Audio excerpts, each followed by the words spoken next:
Well, hello everybody. Here we are, another installment of Real Cooking with Mrs. Rockwood. Today we're going to make something really easy and really healthy.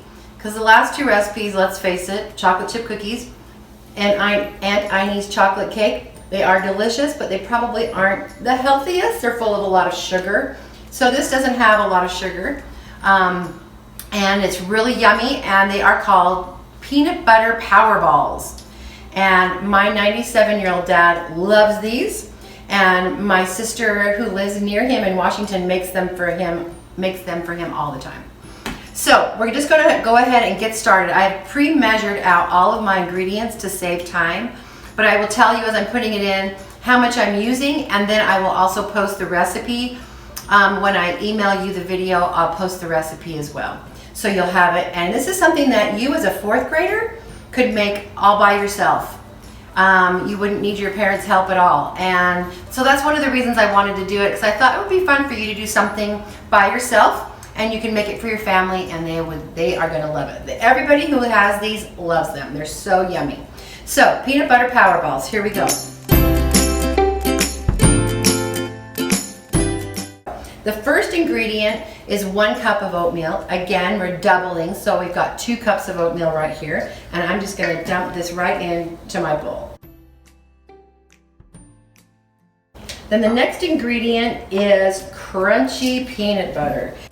Now, I didn't have any crunchy peanut butter, I just had creamy, so I'm going to be adding some nuts instead, some chopped nuts instead, which you can easily do. That's one of the things about this recipe that's awesome, is that you can kind of change things up to suit your own taste. So because I didn't have crunchy peanut butter, I'm adding a 1/2 cup of pecans. So I'm going to add these at the same time. I like to use organic peanut butter that doesn't have any sugar added to it. So the only ingredients in this are dry roasted organic peanuts and sea salt. So the less ingredients there is in something, the healthier and better for your body it's going to be. You want to be able to pronounce the things that are going into your body. So this is a great one, this organic peanut butter. So I've already measured that out. It calls for 2/3 of a cup. We're going to multiply that times 2, which is going to give us 1 1/3 cups of peanut butter. So here we go. I'm just going to scrape this into the bowl real quick. And this organic peanut butter that comes from Costco, it's a little runnier than maybe your typical peanut butter, but that doesn't make any difference at all. It won't matter at all. I'm going to add in a 1/2 cup of chopped nuts, and I'll put that in the recipe too, but normally if you use crunchy peanut butter that has peanuts in it, you don't have to add more nuts, but I like a lot of nuts, so I might do both. And that's totally up to you too. You can make this any way you want. So here's my 1/2 cup of pecans. Then it calls for a 1/2 cup of coconut. Now, again, I like to use organic when I can. This is organic, unsweetened coconut flakes. So if you get the sweetened coconut, that makes these a little bit too sweet, and we don't really want that. So whenever you can use the unsweetened, go ahead and use that. There's lots of different brands out there. So this is organic, unsweetened coconut. I'm putting in a full cup. The recipe called for a 1/2. We're doubling. A 1/2 plus a 1/2 equals a whole. So there's 1 whole cup of organic, unsweetened coconut. Then the next thing we're going to add is some granola. Now this granola actually has pumpkin seeds and flax seed in it. The original recipe that my daughter Claire gave me has flax seed in the recipe, and it calls for 1/3 cup of flax seed. But because there's flax seed in this granola, I'm not going to add any more. But if you use a granola that maybe doesn't have flaxseed and you want to add that in, you can.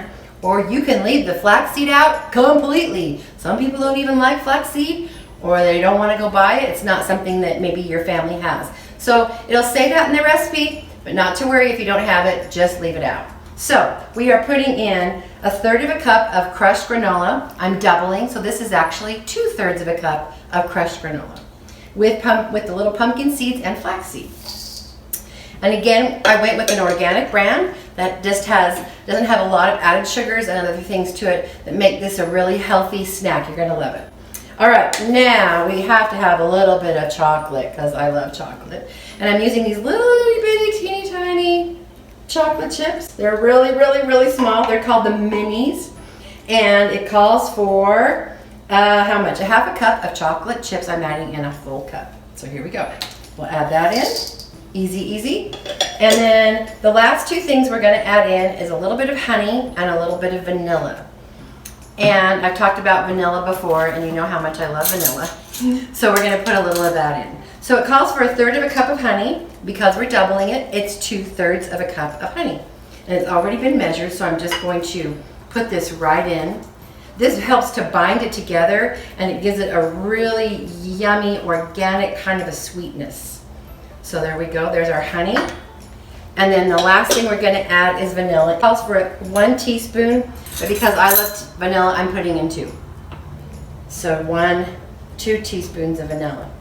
And that is it, you guys. It's so easy. Anyone can do this, and you as a 4th grader totally can do this. So now we're going to mix it all together until we get a really like thick, almost batter kind of a consistency. And this may take a couple of minutes, but you can see it's coming together beautifully, the peanut butter and the honey. Now I need to tell you while I'm mixing, my sister Jerry, one time she was making this and she wanted to soften her honey a little bit. So she softened it with her peanut butter and her chocolate, and it melted the chocolate. And so she added in her chocolate and her peanut butter and her honey, melted in the microwave just a little bit, and it made it all chocolatey. And she loves that version.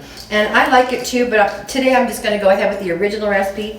But just know that if you want to, you can soften your chocolate and your honey and your peanut butter all together, and then pour it over your dry ingredients, and then mix it together. And that's a really fun thing to do as well. I've also in the past added craisins or raisins to this.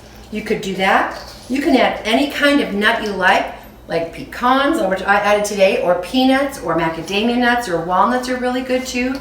Almonds are really good in this, and you can use almond or cashew butter too.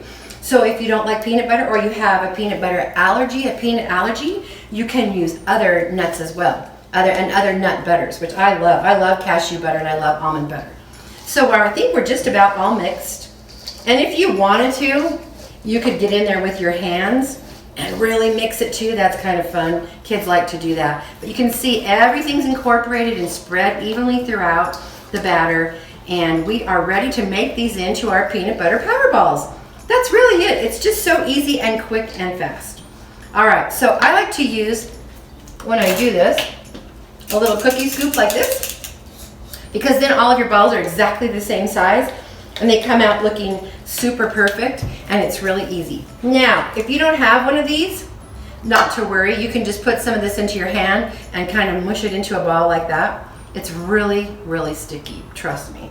The scoopers are easier and they come out just perfect.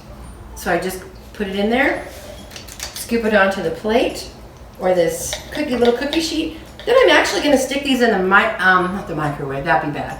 Stick them into the refrigerator and let all the ingredients get cold.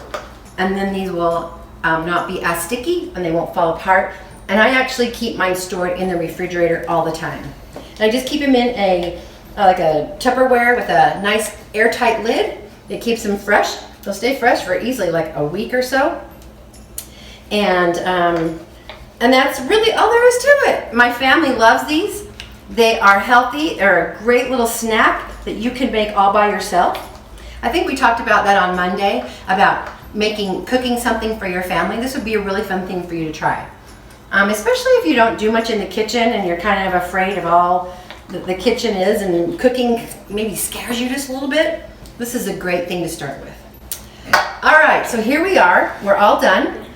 I have made my first pan, and I can get these closer together. In fact, I probably will once all of this is over and done. I'll scooch these close together and fill up the pan.